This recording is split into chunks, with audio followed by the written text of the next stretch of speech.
There was a boy in Brownsville with a fire in his eyes, pigeons on the rooftops beneath Brooklyn skies. His mother struggled, his father was gone, and the streets taught the boy how to fight to belong. He was angry and frightened, a child in storm, getting into trouble before he was grown, till they locked him away where the young criminals stayed. And somebody there saw the fighter he'd make. Bobby Stewart saw something beneath all the rage and took him to cuss in the Catskill woods one day, 'cause said you can master the fear if you learn how to fight. And the boy found a purpose underneath all the noise. There was iron in the blood, there was thunder in his hands. There was a frightened little boy trying hard to understand. He could conquer every fighter, he could make the whole world run, but the hardest fight he'd ever face was the battle with himself.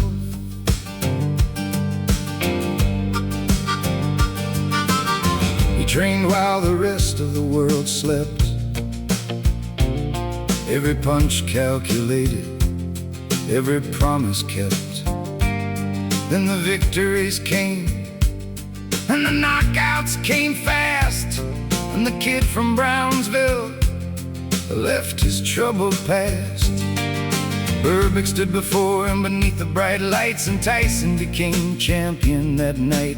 20 years old with the world at his feet, the youngest heavyweight champion history had seen. He took every belt and defended his throne, made famous men look like they'd never belonged. But behind all the glory and noise of the crowd, Cus was gone and Tyson was suddenly alone. There was iron in the blood, there was thunder in his hands. There was a frightened little boy trying hard to understand. He could conquer every fighter, he could make the whole world run, but the hardest fight he'd ever face was the battle with himself.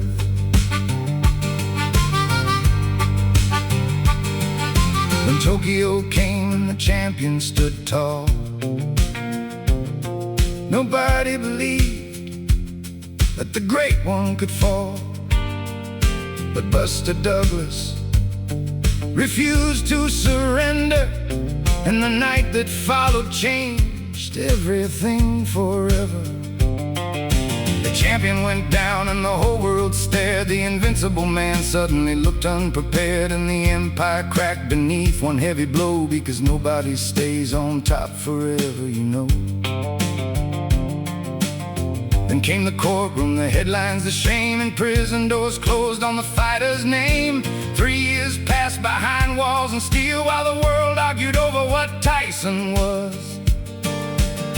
He came back fighting beneath Vegas lights, still carrying ghosts from his former life.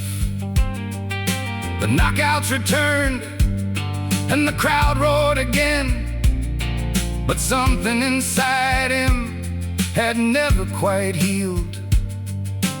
Holyfield waited, another warrior came. Two giants collided for honor and fame, and one terrible night became part of the tale, a moment of fury that followed him still. The belts disappeared, the fortune was spent, the years kept moving, the anger grew dim, and somewhere beneath all the damage and scars, the boy from Brownsville was still reaching for stars.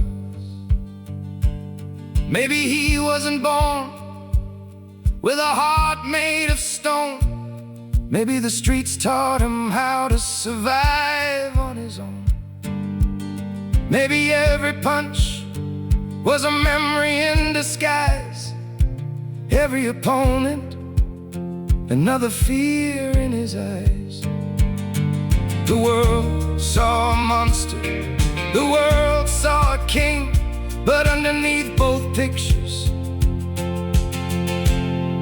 was a boy learning everything.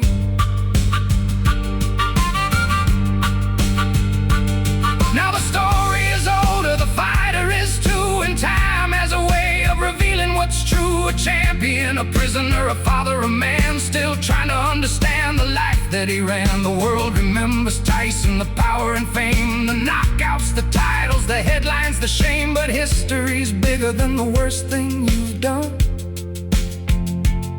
and redemption begins when the fighting is done. There was iron in the blood, there was thunder in his hands. There was a frightened little boy, trying hard to understand. He conquered every fighter, but the greatest victory he won was learning how to face himself when the fighting days were done. There was iron in the blood, but iron doesn't have to stay cold.